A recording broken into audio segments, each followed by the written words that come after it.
Hello Capricorn, this is Victoria and I'm here with your September Tarot forecast. As always, we're going to be looking at your love life, at your career and workspace, and we'll get you guidance on how best to navigate the energies of the month of September. At the end, I will pull some messages from your person of interest to yourself. Alright, but of course we'll start with a quick oracle message. Today is going to be the Cosmic Journey Oracle. Almost forgot the name of the deck. And just a quick reminder that these readings are for Sun, Moon, and Rising Capricorn. So if you're watching this for a Sun sign, please check out videos for other placements as well. Hope you guys are doing great. Having a wonderful, well, if you're in the US, a long weekend because of the Labor Day.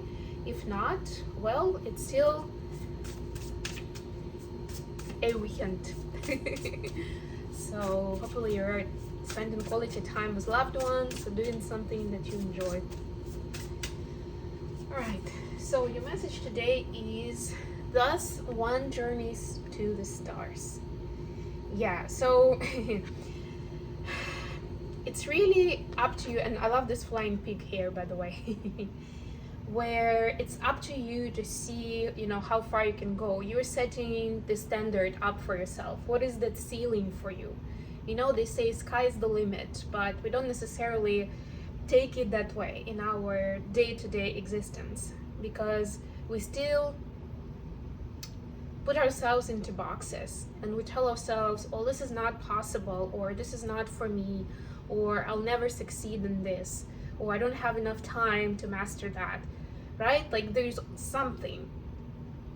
There's judgment of ourselves and our abilities, and there's judgment of the situation and whether we match or we don't match, right? So this is an invitation for you to see where maybe you have been downplaying your energy, or you've been blocking yourself from starting something new, from responding to some kind of opportunity, even a relationship, because for some reason it seems like it doesn't fit the box. Alright, with all that said, let's go into tarot and see what do we have for Capricorn. By the way, if you enjoy what I'm doing, please like the video and subscribe to my channel if you're new, of course. And if you're new, also check out the description. There's a bunch of information there on my content and my services. By the way, donations are also available through Venmo, through PayPal. I think you can now even donate through YouTube. By the way, there is a cool AI feature that I checked out in one of the readings myself, like as a user. And it's pretty cool. It's like, it gives you can ask some questions and ask AI to give you a response based on the video. Or it gives you suggested answer, questions. For example, something connected to the title and maybe you want to know more about this, and you can select it, and it will give you specifically a summary of that piece, and it will give you a bookmark to where I talked about it in the reading. How cool is that? I was like, wow. It's still considered an experiment, and I don't know if it's available in all countries, but definitely available in states. All right.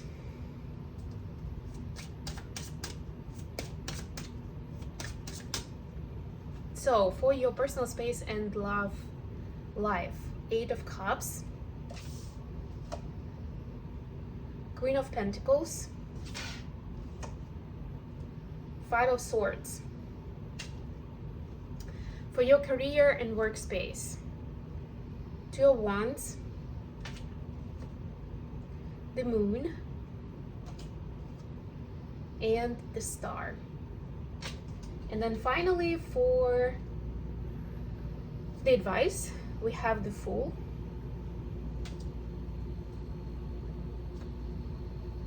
Knight of Swords, Knight of Swords, and now 9 of Swords. And 9 of Wands here. Look at all the 9s. That's interesting. Alright, so yeah, I missed speaking about the major arcana. So we have the Moon, which is Pisces energy, we have the star, which is Aquarius, and also have the Fool, which is also Aquarius, so you could be dealing with Aquarius. Nine of Wands, especially in this deck, to me, it's like, how do you recover from trauma? How actually matters. I watched this video recently on Instagram where this lady was talking about how people do spiritual bypassing, right? Like in the spiritual community, there are all these different cases where people feel like they do the work, that they heal the past, that they work on their patterns not to repeat the same karmic cycles. But what they're really doing is they're numbing that out, and they are basically, I have dogs next to me, by the way, so if you hear any unusual noises, that's the dogs, I swear. You know, it feels like you're doing something. There's a lot of rationalization or studying, different works, books, videos, something, even going to retreats and different useful sessions. But it doesn't automatically equal that it's working for you, that you're making the changes, right? And so the how actually matters very much. And you see over here, like, she definitely has been injured by, or at least like her sweater was broken by the thorns on rose, and she stitched them up together, but you can still see all of them, right? And so this is the first time that I saw this kind of message that I just gave you with this card, but something to think about. And of course this is a collective reading, so it will mean something else for different people. For each of you it will be something a little different, and we'll see in a second what the tarot is giving us in more detail, right? But I'm just mean that, for example, just because a lot of time has passed and something terrible happened to you, doesn't automatically mean that you've recovered. I know there is a saying that time heals to a certain extent, let's put it that way, right? Of course it also depends on the depths, but here we're talking about something that lasts a mark, that leaves a mark that lasts. All right, with all that said, let's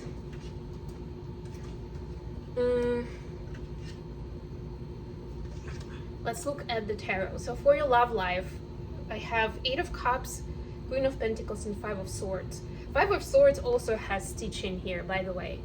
And I mean, in the classic deck, it is connected with an illusion, with some kind of stab in the back, that kind of vibe. In this deck, I like to think of it as a secret communication, right? Some kind of secretive language between people. So what I'm getting with this is that your person is telling you a lot more, or they have a lot more to tell you that they're telling out loud. And either they expect that you will deduce from context because they don't have the guts to say it out loud themselves, or maybe they don't actually want you to know, but it's something important that you should know, right? Because it violates that intimate space between the two of you. So see how you can, and this is your energy, by the way, the Queen of Pentacles. See how you can embrace this nurturing and grounded energy in yourself and act as a queen, right? So when you think queen, it's somebody, you know, well, maybe not in the classical term, but still. In tarot, the queen of the suite is the master of that suite. In this case, it's Pentacles. And that means that this is an energy that knows what's up, you know. They know the practical laws of life. They know why people make certain decisions. They know how to reach success. They also know how to be a nurturing personality. And since this is feminine energy, it could be like a mother, a spouse energy, but take it how it resonates. Could be a man, of course, as well. It's just the energy, right? So see how you can create space for your person so that you can have those conversations with them, right? Or maybe you can start even by sharing something vulnerable on your side that maybe you have been keeping from them, and that will open the door for them to do the same. Something in the communication pattern needs to change for this relationship to last, and also for you to be able to create something more fulfilling for yourself, first and foremost, and of course for the other person as well. For the career space, we have Two of Wands, the Moon, and the Star.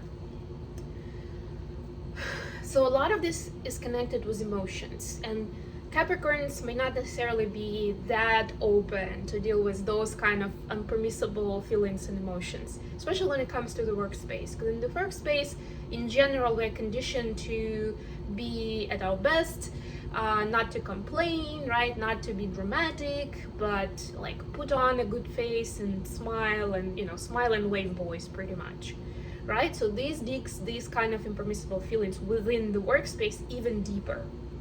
So you have a choice to make on what are you trying to build here with your work.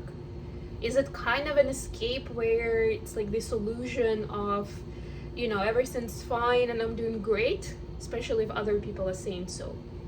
Or do you want to create something where there is a mind and heart coherence for yourself, where you don't have to, step on your own toes and on your own throat when you want to share something important, right?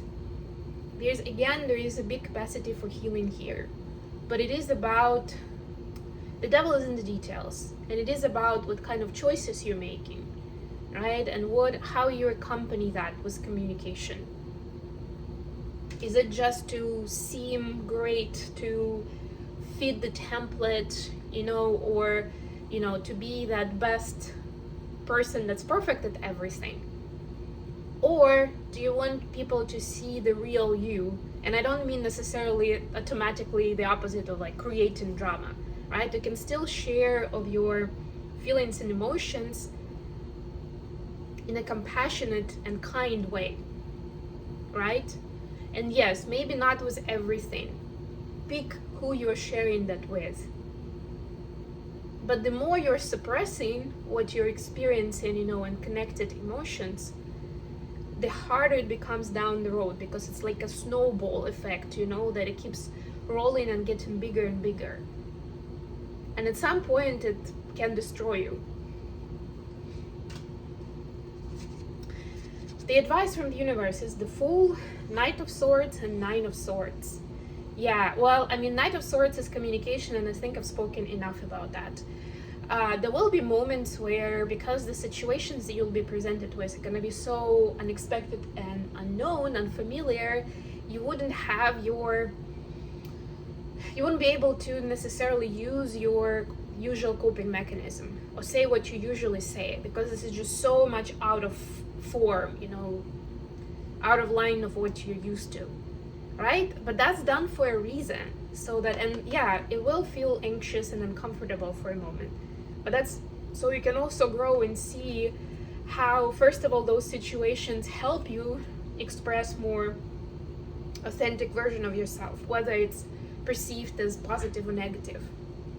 And also it will help you further develop your communication skills, so you don't deflate into the old patterns where, again, it's a collective reading. It could be avoidance, it could be, becoming aggressive or defensive, projecting, like maybe even some kind of addictions that you use to cope, right? This is going to be different, and you're ready for something higher quality in this case. So just keep your eyes open and stay curious and explore, and whatever, even if it seems like a challenge and it's overwhelming, this new thing that's going to come in, see it as an opportunity to grow. And I know it sounds a little cliche, but that's what it is. All right, before we go, I'm gonna pull some cards for the Capricorn from their person of interest. All right, we're starting with the Wheel of Fortune, clarified by Knight of Cups and Ace of Cups. Yeah, so again, emotions, but you know what? The wheel, your person definitely sees this as something fated, and they do see this as very, they know that they are in love with you, and it's very deep, it's very real, right? But they also understand that the way you and they express their feelings, you know, and maybe even the way you see your relationship is different for them and for you, right? So they're really hoping that there will be some kind of a fated events, you know, there will be something that will help you unfold like what it is or where the gap is so you can bridge it, right? But this person also knows that they're supposed to be in a good shape for that, and they need to fill up their cup first, right? They don't want to be the rescuer. They want the two of you to have equal partnership here. So that's what they're sending you. A lot of love here, so much love for you, but also understanding that they need to realize more of who they are, you know, what love is for them, what love language they use. And before they're able to be the best partner they could be for you, they are working on pouring more of that love into themselves, understanding their ways better, doing their work, doing their healing, and taking time for themselves to meet themselves in that loving space where they could be the best partner to you. Okay, I hope this was useful, guys. I'm gonna leave it here. If this was useful, please don't forget to like the video and subscribe to my channel. And until next time,